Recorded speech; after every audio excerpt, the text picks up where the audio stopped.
Ten Hag has requested 5 new signings at Manchester United. Who are those new signings, and also which youth academy players does Ten Hag plan to involve in his lineups next season? Hello and welcome back to Alice Talks Football, and that's exactly what we're going to get into. Welcome back to another video on the channel. We have a little bit of transfer news and news to touch on this video. One really good journalist is saying Eriksen's chosen Man United. Another good journalist is saying Eriksen isn't coming. So basically, with Christian Eriksen, I still think it's going to happen, but we've got to wait for Romano and Antony to talk about that. But obviously, Samuel Lucker, Steve Bates, they all get good inside information from Manchester United. They work very closely with the club, and they've spoken about Ten Hag's targets, his plan for the youth and all of that. And we're going to discuss that in today's video. And then what we're going to do is we're going to go through each and every position from goalie up to all the way up to striker and look at Ten Hag's options.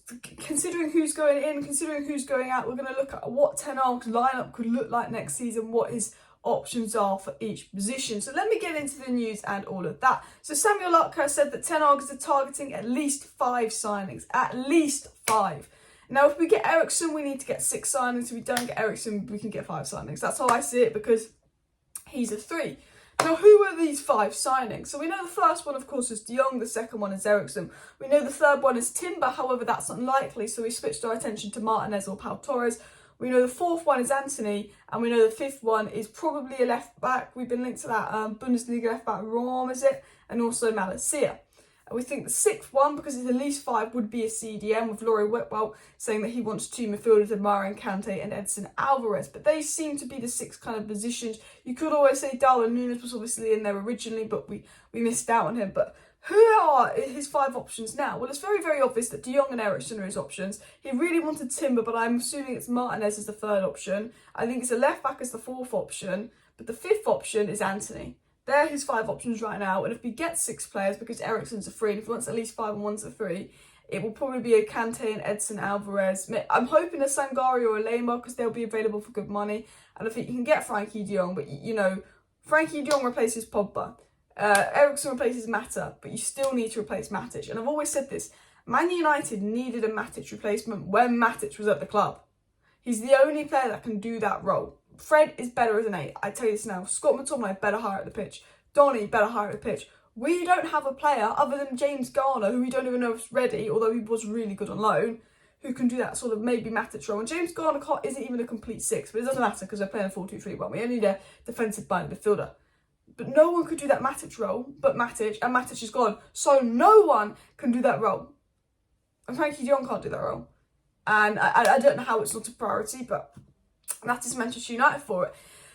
Samuel Lucker also said yesterday that Manchester United are effectively starting from scratch in the transfer window, going off Erik Ten Hag's shortlist and disregarding most of the recommendations from the scouting department in the process of being revamped again. Now, what does that mean? Basically, we're going to listen to Ten Hag. We got rid of some of the scouts, Jim Lawler, Marcel Bout. We're completely changing the recruiting and the scouting system. Big up Ralph Rangnick, because Ralph Rangnick big influenced that. And I think they're actually going, you know what? We don't have many scouts. We failed in the past. We're just going to listen to Ten Hag on what he wants. Well done. Brilliant. And then get in the scouts Ten Hag wants. Get in the art scouts. Get in some good scouts. But United listening to Ten Hag on what he wants, you might achieve something, because when you're going no, Ollie, you can't have Jadon Sancho, Grealish and Bellingham in the transfer window. I know you want them, but we're going to deliver you Donny, Ahmad, Palestri, Cavani and Telles, who, bear in mind, the only one he actually used was Cavani instead. It tells you all. You need to listen to what the manager wants as well. But the manager has plans for the youth academy, and it's come out from Steve Bates that United are currently prioritising a 6-year deal for Garnacho, and that Erik Ten Hag is already planning on giving Garnacho a much bigger role next season. It seems that Ten Hag's a massive admirer of Garnacho. Nick Cox apparently had to give Ten Hag, well, not Nick Cox, but Man United, according to Steve Bates, gave Ten Hag MUFC to watch the Youth Cup final replay, and also Ten Hag's asked Nick Cox for a very in-depth review on Garnacho, and Ten Hag seems to be a big fan of Garnacho, and Steve Bates also said he's a big fan of Garnacho and Mejbri, and Samuel Lucker even said today that United are planning on extending Garnacho and Garnacho and Mejbri's contract at Manchester United. So we're looking at the United players, we're looking at the squad. Who does Ten Hag rate, who does Ten Hag not rate? So if we go through the squad, the goalie situation, De Gea, Heaton, Henderson. Henderson will be gone. I think a cheap goalie will come in. You don't want Henderson. Or maybe he does want Henderson, but some dressing room leaks. Right back, you've got Wan-Bissaka, Delo. You've got obviously Lair, Gerardo coming through the youth of the good players. I think that'd be an interesting one if we don't get a right back, especially now we're unlikely to get Timber. Maybe there's something in there for Laird because he's an attacking fullback. Wan-Bissaka's not wanted. Reportedly now Wan-Bissaka wants to try and prove himself. You're not wanted, Wan-Bissaka. Just go. Just go. Centre backs. Tuanzebe, man, he's got big. I don't know if you saw that picture of Tuanzebe in the gym. He was crap on loan. I've always liked Tuanzebe because he pocketed Neymar and Mbappe once. And he's got a bit of pace, and he could be good under Ten Hag, but he's been crap on loan. He's 24. I think you've got to move him on. Phil Jones has got to go, but he'll probably stay because no one's going to give him the wages. Eric Bailly we want to get rid of again. Will we be able to get rid of him? I think we will. Okay, looking at the other centre-backs, Maguire, Varane, Lindelof, they stay there in the plans. I don't think any youth academy centre-backs will come through. Telen Mengi's great, but it's hard to come through as a centre-back. I think if we get a centre-back, it's going to be Martinez or it's going to be Pau Torres. Going into the left back, who are the options? You've got Luke Shaw, Tellers, Brandon Williams, and I think Alvaro Fernandez, under 23s player of the year, will be given a chance.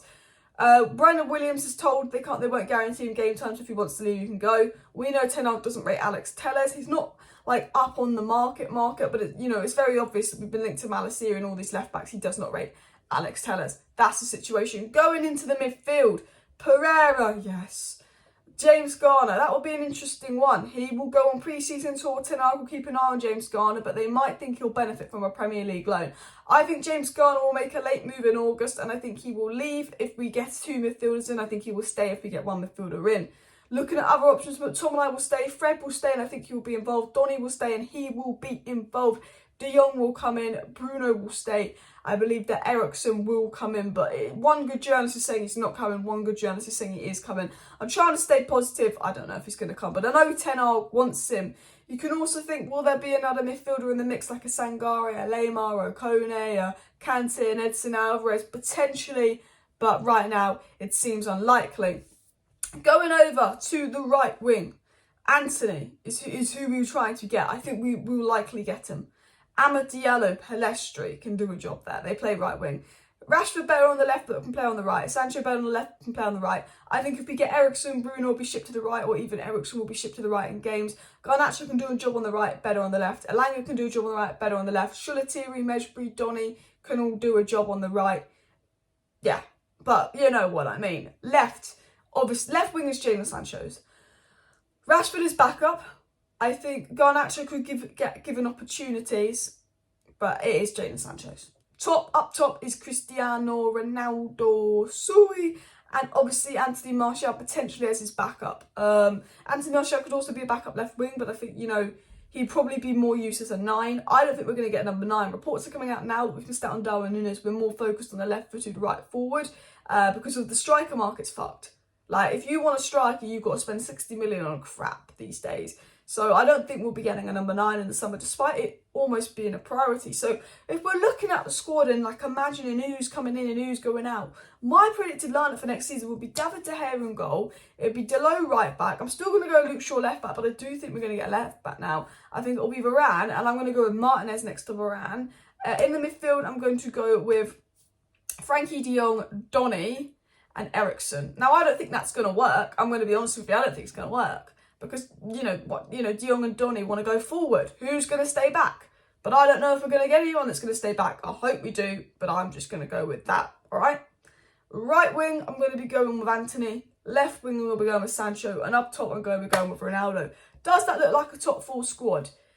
I think if you get a midfielder in to partner De Jong, I love Donny, but he's not a defensive midfielder. If you get a good midfielder in to partner De Jong, that can get top 4. But I don't think that's a top 4 squad. And people will call me crazy.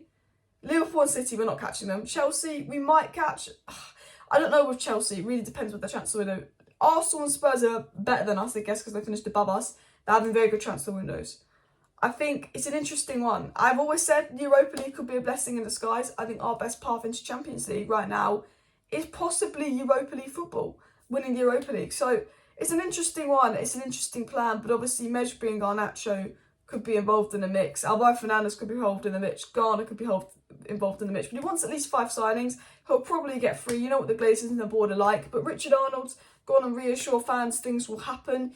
United seem very confident things will happen. As I said, actions speak louder than the words. We'll have to wait and see. But guys, make sure you smash that like button. And if you're not subscribed to my channel, please do subscribe down below. I do videos every single day and I go live every single evening. So make sure you subscribe to the channel. I will be back with a transfer news live stream tonight because we've got some big news about Man United putting in a bid for Antony. So make sure you are subscribed so you stay tuned to that. I think it will be a later live because I've got loads to do during the day, so I think it will be 8:30, 9 o'clock kind of live. So make sure you have that post notification bell on so you know when I'm live. See you next time. Thanks for tuning in. Bye.